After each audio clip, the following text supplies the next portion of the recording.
Activo micrófonos.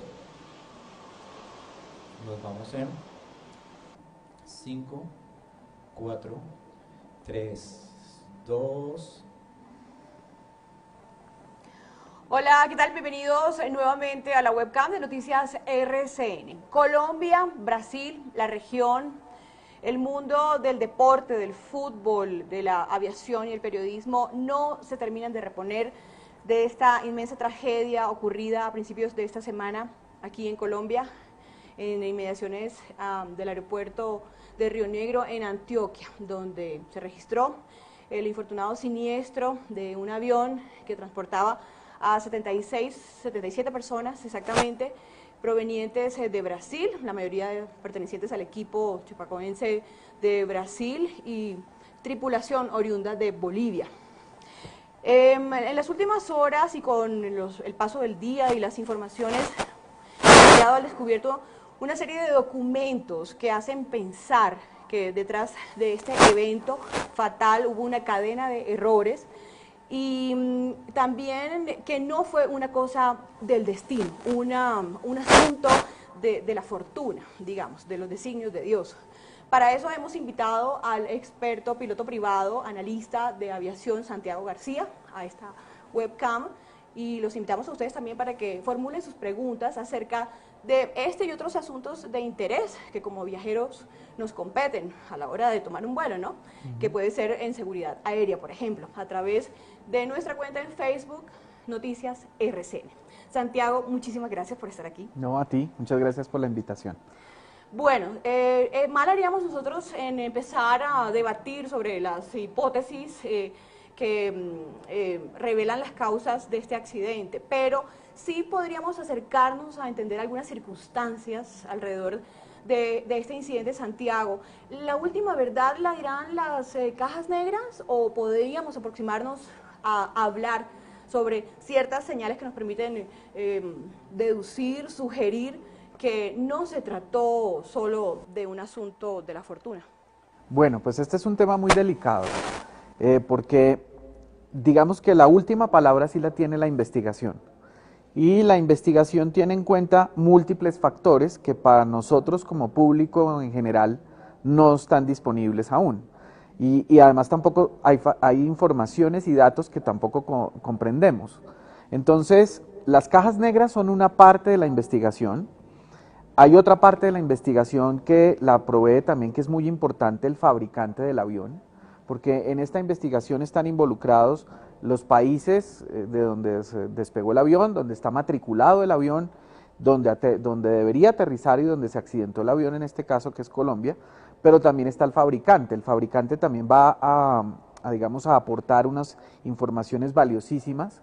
Entonces, todo este equipo de investigadores hacen un trabajo final y generan ya las causas reales de este siniestro, y todo con el objetivo pues de que se aclare y de que no se vuelva a repetir un evento de estos, ¿no?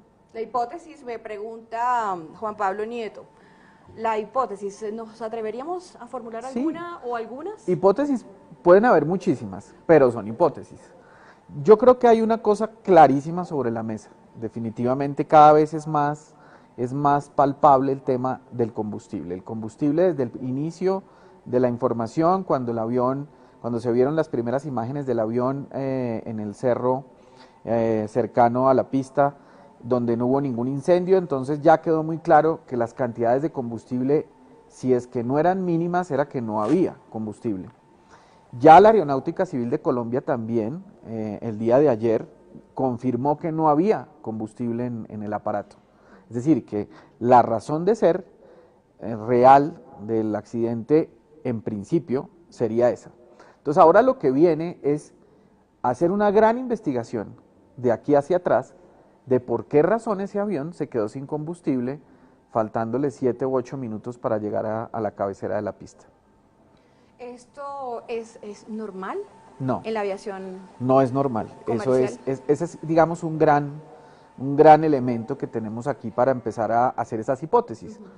Porque los aviones, cuando hacen estos vuelos y en general cuando se hace un plan de vuelo para poder volar un avión, el combustible es uno de los datos claves del plan de vuelo. Es decir, tú no puedes volar una máquina sin saber cuánto vas a gastar, cuál es tu distancia, a qué altura vas a ir, cuáles son las condiciones de las aproximaciones, de los reabastecimientos. Todo eso está contenido en un plan de vuelo.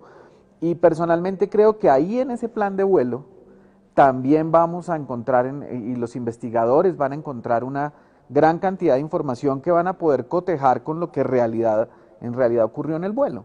Entonces es tomar el plan de vuelo y decir, bueno, este plan de vuelo sí se cumplió, no se cumplió, estaba realizado con las condiciones correctas, y ese cruce de informaciones va a ser importantísimo. Incluso también con las cajas negras, que tiene una caja graba completamente el comportamiento del vuelo, y la otra, las conversaciones de la tripulación entre ellos y las comunicaciones fuera de la aeronave. Entonces toda esa conexión entre todos estos factores, incluido el plan de vuelo, yo creo que a los investigadores les va a dar una total certeza de qué fue lo que ocurrió. Ok, incide en algo las características del avión o el tiempo de vuelo, de recorrido Sí. que ya acumulaba el avión. Sí, el avión, básicamente para que nuestros nautas lo comprendan, es esto: el avión puede hacer el vuelo. Ese avión tenía la capacidad de volar y puede volar desde Medellín, podría seguir volando hasta Alaska si uno quisiera. El tema es el reabastecimiento de combustible. Entonces, el problema no es que el avión pueda cubrir grandes distancias, ese avión puede cubrir enormes distancias, pero siempre y cuando tenga el combustible necesario y que esa carga de combustible a bordo de la aeronave cumpla con los requerimientos internacionales. Entonces, la materia aquí no es si el avión podía volar desde Brasil hasta Río Negro, claro que sí, pero en qué condiciones hizo el vuelo, con qué condiciones de reabastecimientos hizo el vuelo, esa es la materia importante en esta investigación. Bueno, Noticias RCN ayer hizo público un plan de vuelo que me imagino las autoridades ya estarán analizando en el curso de las investigaciones, donde claramente se notaba que el piloto o las personas responsables habían puesto 4 horas 22 minutos de recorrido. Y que ese era exactamente también el tiempo de autonomía de vuelo. Usted me saca de la duda. Hay unos términos que hay que aclarar para que uno más o menos pueda entender qué significa el recorrido igual autonomía de vuelo, ¿no? Exacto. Y que indicaba que no tenía el combustible suficiente para asumir ese recorrido. Claro, hay una normatividad internacional para cuando haces un vuelo, no solo este tipo de vuelo, sino cualquier vuelo internacional. Lo primero es que el avión debe tener la cantidad de combustible para cubrir la distancia desde el aeropuerto de origen al de destino. Entonces es una primera condición. La segunda condición es que debe tener un 10% de combustible adicional con respecto a esa distancia. Hay otra condición que dice que la cantidad de combustible debe ser también suficiente para que el avión sobrevuele durante 30 minutos el aeropuerto de destino. Y la cuarta condición es que haya combustible suficiente, también adicional, para que el avión pueda ir desde el aeropuerto de destino a uno de los aeropuertos alternos, sobre todo el más lejano. Podría ser Bogotá o podría ser Barranquilla incluso.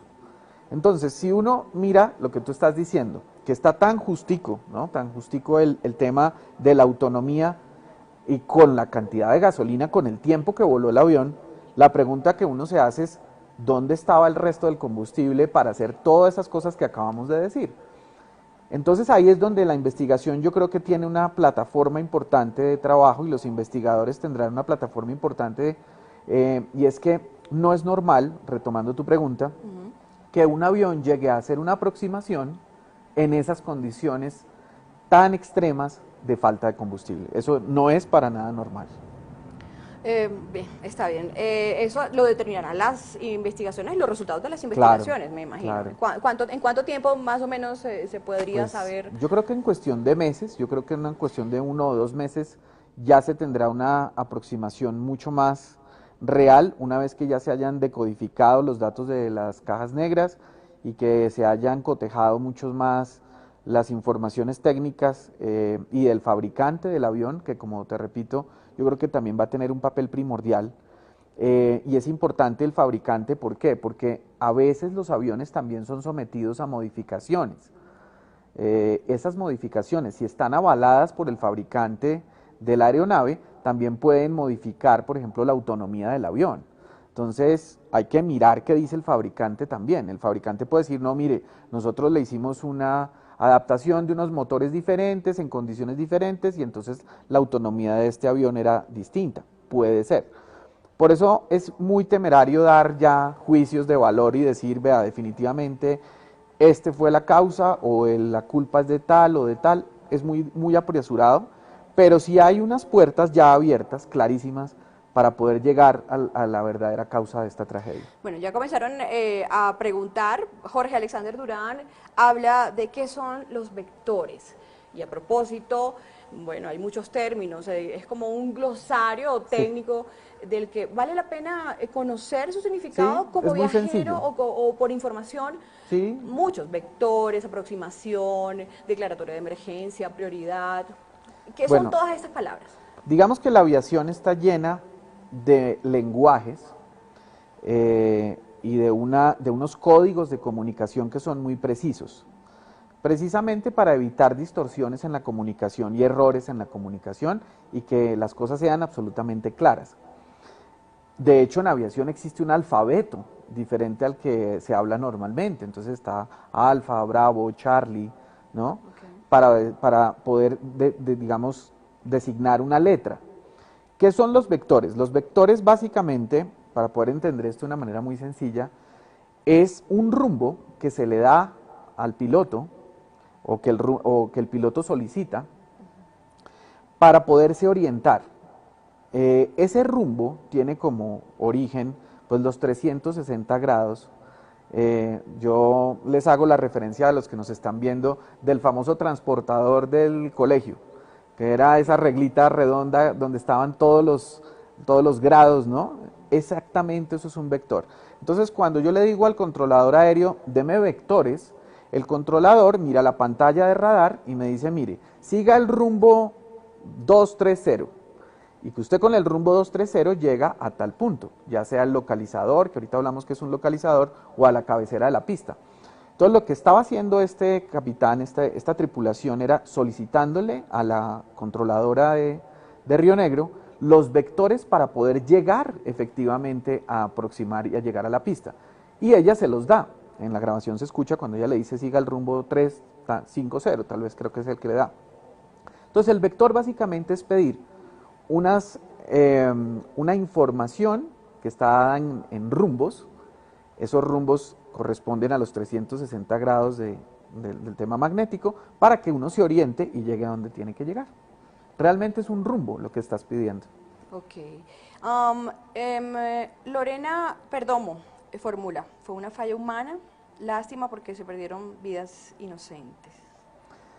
Pues yo creo que esto es lo que tendrá que arrojar la investigación como un resultado final. Entonces, si fue una falla de la máquina, si definitivamente el aparato presentó una falla catastrófica o una falla estructural o una falla en sus motores o qué tipo de falla en donde ni la tripulación tenía las condiciones para poder salvar esa emergencia o definitivamente fue una cadena de errores que llevó a la máquina al accidente. Ese es el objetivo de la investigación también, para determinar qué fue lo que ocurrió realmente. Con la información que tenemos ahora, podemos formular hipótesis, pero tenemos que esperar el final de la investigación, en donde, como repito, hay muchas más variables para poder tener un dato realmente preciso de qué fue lo que ocurrió. Alguien pregunta también que si es cierto que el avión se partió en dos. Eso es difícil de determinar. El avión realmente se colapsó, es decir, si uno mira las imágenes, realmente el avión entró por la parte casi que superior de un cerro, en donde desde las tomas que se han hecho de los helicópteros de la Fuerza Aérea que hemos podido ver, hay una parte del avión que cayó en un lado del cerro y el avión, digámoslo así, entre comillas, se resbaló y entró por un bosque en la otra ladera del cerro.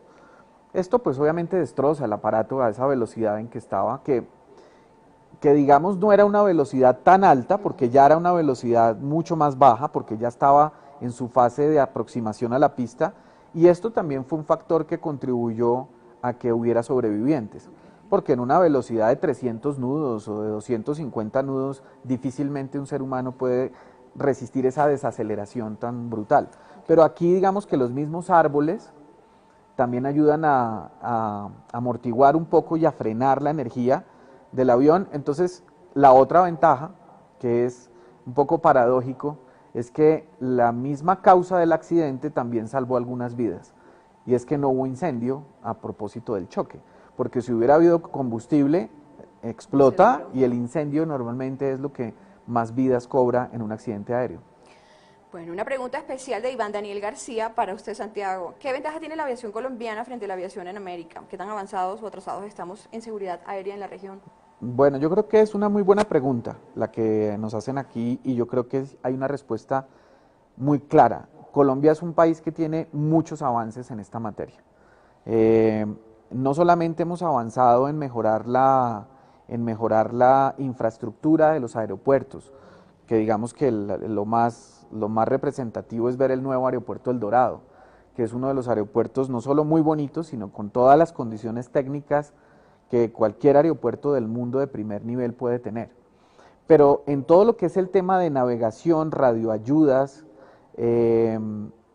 y control de radar, por ejemplo, de saber qué está pasando en el espacio aéreo, yo creo que Colombia es uno de los países más avanzados de América, después de Estados Unidos o Canadá. Yo creo que tenemos una aviación, nos faltan algunas cosas, es cierto, y nos faltan algunos procedimientos y algunos detalles que como siempre faltarán, pero hay una muy buena luz ahí, en términos de la seguridad con que volamos los colombianos. De hecho, sigue siendo el medio de transporte más seguro, claro, según las estadísticas totalmente. a nivel mundial y establecidas por organizaciones que sí, claro. son expertas en esta materia. Sí, de acuerdo. Entonces, ¿en qué afecta este incidente y sus circunstancias en esa confiabilidad de los viajeros a la hora de tomar un vuelo? Pues yo creo que a todos nos impactan estos accidentes nos impactan a todos, sobre todo cuando tienen esos componentes tan devastadores como que todo un equipo de fútbol, por ejemplo, desaparece. Es decir, son cosas que uno no se imagina que puedan ocurrir. Pero yo sí le mandaría un parte de tranquilidad a las personas que nos ven, o sea, estos son hechos aislados, realmente no son hechos generalizados. Y por eso es tan importante la investigación, porque en la investigación queda muy claro si la responsabilidad es de la máquina y la tecnología o es de los seres humanos que están detrás de esa máquina y esa tecnología. Entonces yo creo que independientemente a lo que haya pasado con este accidente, volar es una de las actividades hoy día más seguras y no tiene por qué asustarnos. La historia de los sobrevivientes nos impacta bastante. Sí. ¿Cómo sobrevivieron estas personas a un choque de este tipo? Pues la respuesta es muy complicada porque no hay una ubicación en una aeronave en donde yo pueda decir es que si yo me siento en este puesto no me va a pasar absolutamente nada. Este es el puesto perfecto para que uno, si se choca el avión, no le pase nada. Es completamente aleatorio porque cada choque es distinto, cada accidente es distinto, las condiciones de velocidad, de altura, de inclinación de la aeronave, etcétera, son completamente diferentes. Hay accidentes donde las personas que van en la parte frontal del fuselaje son las primeras que mueren y en otros son las que se salvan. Entonces, yo lo que creo es que esto sí es muy relativo, es decir, aquí si lo queremos decir así, hay un factor suerte importantísimo en el tema, en que yo esté sentado en la parte de la aeronave que menos fue afectada por ese tipo de accidente en particular. Pero es cierto que aumentan las probabilidades de supervivencia si uno acata algunas indicaciones previas al decolaje, sí, o durante o claro, ya en la aproximación a la pista de aterrizaje. Claro. ¿En qué proporción? Pues en una muy buena proporción, porque la posición en que está la persona es como en un automóvil igual. Una persona que no lleve puesto el cinturón de seguridad literalmente es un proyectil dentro del vehículo cuando el vehículo se choca. En un avión es igual. En un avión, si uno está sentado en posición fetal, con su cabeza, digamos, metida prácticamente entre sus piernas y apretando las rodillas con las manos, pues hay una probabilidad mayor de que las lesiones sean menores o que incluso pues salves tu vida. Una persona que esté de pie en el pasillo, en el corredor de la cabina, pues es una persona que tiene todas las de perder, porque es un proyectil dentro de la cabina. Entonces yo creo que podríamos decir que la respuesta sí, es muy difícil decir en qué medida, proporcional, decir, si tú vas en esta posición tienes un tanto por ciento de probabilidades de salvarte, y es muy difícil porque cada accidente es diferente, pero sí es mejor llevar la posición, y por eso es tan importante cuando uno se sube a un avión, hacer caso a las instrucciones de la tripulación en términos de las instrucciones en caso de una emergencia y de leer la cartilla que está en el respaldo del asiento de enfrente, donde están las instrucciones que te pueden salvar la vida en un momento dado. Conscientemente, ¿no? Claro. Porque a veces uno está Sí, en la otro gente hace, mundo. sí, señorita, ya lo leí, vuelve y lo deja. No, leerlo, saber dónde están las salidas, por ejemplo, es otra cosa importantísima. Hay algunos tips que uno puede tener en un avión, por ejemplo, si hay un incendio, si hay humo, inmediatamente no estar de pie, sino estar acurrucado o gatear en vez de caminar, porque en la parte inferior hay mucho menos humo que en la parte superior. Pero por eso, digamos, los pasillos de los aviones tienen unas demarcaciones especialmente hechas para que las personas que van gateando puedan llegar hasta una salida y no caminando. Son pequeños detalles que pueden hacer la diferencia entre salir o no con vida de una cabina de un avión, pero yo le diría a todos que una de las primeras cosas que uno tiene que tener cuando se sube a un avión es dónde están las salidas, dónde estás tú sentado y dónde están las salidas. Por eso es una de las primeras cosas que la tripulación le dice a los pasajeros: este avión tiene estas salidas y están ubicadas en tales situaciones, para que tú sepas incluso inmediatamente hacia dónde tienes que ir. Bueno, aquí hay una persona, Henry Díaz H., que insiste un poco en las versiones de las causas del accidente y dice: ¿por qué tanta tecnología disponible hoy en día? Si hay tanta tecnología, el avión no llevaba o disponía de un sistema avanzado de monitoreo de combustible que dé aviso a tiempo y oportuno para evitar que el avión llegue a ese extremo de quedarse sin combustible. No hemos llegado allá todavía. Lo tiene. El avión lo tiene. El avión tiene unos instrumentos muy precisos, perfectamente precisos, que te dicen no solo la cantidad de combustible, sino la cantidad de combustible que en tiempo real está gastando el avión, está consumiendo el motor. Con ese dato y con unos cálculos especiales que hay que tener pues con el conocimiento, uno exactamente puede calcular con ese nivel de aceleración del motor cuánto más puede volar. Es decir, para eso está la tripulación. Y eso es lo que es materia de investigación en este accidente. El sistema de indicadores de un motor de un avión no solo te dice cuánto combustible queda en los tanques, sino cuánto combustible estás gastando en tiempo real con la aceleración que llevas. Si tú miras ese flow, como se conoce, de cuánto estás gastando y haces las cuentas correctas, puedes incluso determinar cuánto tiempo más con esa aceleración puedes estar en el aire. Entonces un piloto puede tomar la decisión de decir: voy a reducir potencia, voy a reducir velocidad, voy a cambiar de altura, para entonces rendir más mi combustible. Eso es lo que es materia de investigación también importantísima en este caso. Muy bien, Santiago. Bueno, les seguimos invitando para que continúen formulando sus preguntas acerca de este o temas relacionados con seguridad aérea en estos instantes. Santiago García, experto de piloto privado, analista en aviación, nos puede ayudar a dilucidar un poco la coyuntura, las circunstancias, ¿verdad?, en que ocurrió este accidente, pero además otros temas generales de aviación. ¿Es prudente que los viajeros de un vuelo conozcan las situaciones de emergencia que se están suscitando en algún momento en la cabina de pilotos, o no es tan prudente porque la reacción puede ser contraproducente? Yo creo que hay una participación, debe haber una participación activa de toda la tripulación de un avión. De hecho, en muchos accidentes se ha podido salvar la aeronave y salvar la situación gracias a una información, por ejemplo, de un pasajero. Si yo, por ejemplo, tengo visual sobre uno de los planos o sobre una de las alas de la aeronave, que no la tienen adelante los pilotos, y yo observo que hay algo raro en esa ala, por ejemplo, una fisura, una fuga de un líquido, veo que está goteando algo, es mi deber inmediatamente llamar a un auxiliar de vuelo y decirle, mire señorita, yo estoy observando que ahí en esa ala, ahí se está goteando, ¿eso es normal o no? Ese solo hecho puede salvar un avión. Entonces yo creo que en un avión es muy importante que todo el mundo tenga conciencia de que hay un trabajo en equipo entre los pasajeros y la tripulación. Obvio, hay algunas situaciones que se pueden sortear desde la cabina y que los pilotos normalmente las tienen bajo control, que en algunos momentos no se le informan a los tripulantes, a los pasajeros, pues para no entrar en pánico, ni enfermar a nadie, ni angustiar a nadie, porque además están bajo control. Pero cuando una situación ya se va a salir de control o es peligrosa o representa un riesgo inminente, es un deber también de la tripulación darle esa información a los pasajeros, incluso como lo decíamos antes, para que se puedan preparar para la situación. Entonces, yo creo que es un trabajo en equipo entre la tripulación y entre los mismos pasajeros del avión. Maite Lauren insiste también por qué el piloto no se declaró en emergencia.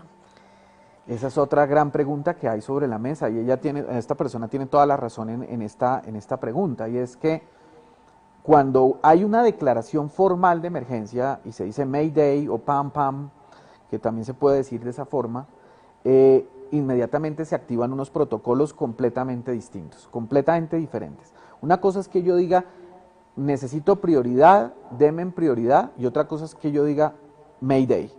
Si yo llego a decir Mayday o Pam Pam, como también se dice en aviación, en ese momento se activan unos protocolos completamente diferentes. Pero eso también activa unas consecuencias completamente diferentes. Entonces viene una investigación, inmediatamente el avión aterriza, entran las autoridades aeronáuticas del sitio a ver qué fue lo que pasó, se hace una evaluación completamente de la cabina, es decir, casi que entra, como se dice, una especie de cadena de custodia sobre un montón de situaciones para ver qué fue lo que ocurrió. Entonces, en algunos casos hay tripulaciones que no declaran la emergencia o que la declaran cuando ya es demasiado tarde. Y en ese sentido, Javier Vega sugiere también si el avión pudo haberse metido a la fuerza en la pista, incluso sin haberse declarado en emergencia. Claro, de hecho, si uno escucha con detenimiento las grabaciones que se han digamos, publicado, que se han hecho públicas, hay una parte en donde claramente el avión empezó a hacer un descenso que no estaba autorizado por el controlador. De hecho, la controladora le dice al comandante del avión, usted tiene un avión debajo suyo, usted tiene un tráfico debajo suyo. Y él le dice, no, yo ya lo tengo arriba. Es decir, yo ya lo pasé y ya estoy bajando. Y no tenía autorización para dejar esa altura. Entonces, lo hizo, yo creo que el piloto lo hizo por lo que podemos escuchar ahí. Por eso te digo, es una conjetura porque hay que escuchar la investigación, ya el resultado final, y sin embargo así no logró realmente llegar a la pista. Carlos Colors dice, ¿el avión dio vueltas? El avión hizo unos procedimientos de espera cuando llegó a la radioayuda llamada BOR o BOR de Río Negro. También lo preguntan aquí. El BOR es una antena que emite señales en esos 360 grados del famoso transportador del colegio. Entonces los pilotos lo que hacen, ¿cómo vuela un avión? Sencillamente va de un BOR a otro BOR. Entonces yo sintonizo mi instrumento de navegación en el avión, organizo la señal y me dirijo por un radial. El radial realmente es el ángulo de esa señal por la cual estoy volando de un punto al otro. Entonces básicamente el avión va de una radioayuda a otra radioayuda. Ahora, existen unas aerovías que son ya predeterminadas para ir de un BOR a otro BOR. Y por esas aerovías, van los aviones volando en diferentes alturas que también están predeterminadas. Entonces todo esto está muy orquestado, todo esto está muy planeado. En la aviación hay una cosa y es que los fundamentos no se improvisan. Entonces es muy fácil saber por qué o qué pasó o por qué un avión se sale de esos parámetros. Este avión llegó y como la controladora lo hace con cualquier otro avión, le dice, mire, usted mantenga tanto nivel de vuelo y quédese ahí, y el piloto ya sabe exactamente, de acuerdo a su carta de navegación, cómo debe hacer el procedimiento de espera sobre la antena, el VOR. El VOR está acá en este caso en Río Negro, y más adelante del VOR, a unas 8 millas aproximadamente hacia el norte del VOR, está la cabecera de la pista. Entonces ellos hacen esos procedimientos y tienen distintas altitudes, y en esas altitudes pues hacen sus procesos de procedimiento, y el control de tráfico aéreo le dice, bueno, ya en este momento deje su procedimiento y proceda a hacer su aproximación final. Entonces este avión llegó muy alto y había otros 2 aviones debajo de él haciendo sus procedimientos que tenían la prioridad en este caso. Muy bien, bueno, finalmente, bueno, hay tantas preguntas que quedan pendientes, pero finalmente los aviones, Julián Jerez pregunta si los aviones están diseñados incluso para que en estas situaciones de emergencia se fragmenten espontáneamente y puedan facilitar la evacuación. No, no digamos que se fragmenten de esa manera, pero sí hay unas áreas que están incluso demarcadas en la estructura del avión, en la parte exterior del avión, en donde los equipos de rescate pueden tener un acceso mucho más fácil al fuselaje. De hecho, en esas áreas no se colocan travesaños de refuerzo tan fuertes ni tan grandes para que fácilmente con una motosierra, por ejemplo, un rescatista pueda romper la lámina y pasar a la cabina y rescatar a la gente. Incluso esas áreas están demarcadas dentro de la parte exterior del avión. Pero que el avión se fragmente de una manera predeterminada, programada, no. El rol de la controladora aérea ha sido destacado, sobre todo por algunos expertos. ¿Por qué heroico? Pues yo creo que es muy evidente el profesionalismo de esta controladora en las grabaciones que hemos escuchado, porque además ella tuvo que sortear muchas situaciones simultáneas. La situación de este avión que se fue deteriorando con los minutos, en donde también el tono de comunicación que utiliza la tripulación es un tono al principio muy tranquilo, ¿no? Aquí no pasa nada, señorita, pero deme prioridad porque es que necesito aterrizar. No declara la emergencia en el momento que lo debió haber declarado de pronto. Y tienes otros 2 aviones, uno que está entrando, uno de Viva Colombia, que había presentado digamos, había reportado una posible falla de salida de combustible, y estaban otros 2 aviones haciendo su maniobra de aproximación.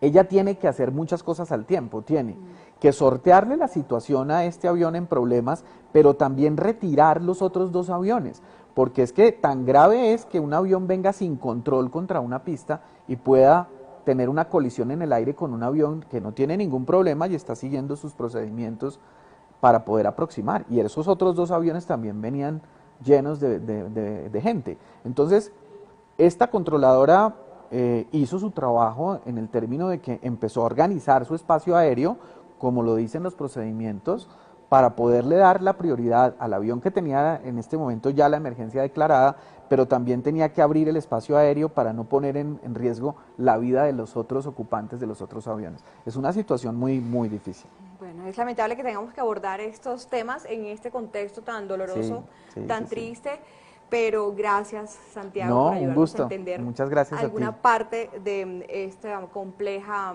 materia que es la aviación comercial. Sí, pero como te digo, con toda la tristeza y con toda digamos, con toda la angustia y la zozobra y la tristeza que generan estos hechos, yo sí les digo a todos que la aviación es una de las maneras, si no la manera más segura de transportarse, y cada vez es más segura. Muchas gracias. Ok, a ti. Muy amable. A ustedes en una próxima oportunidad. Gracias.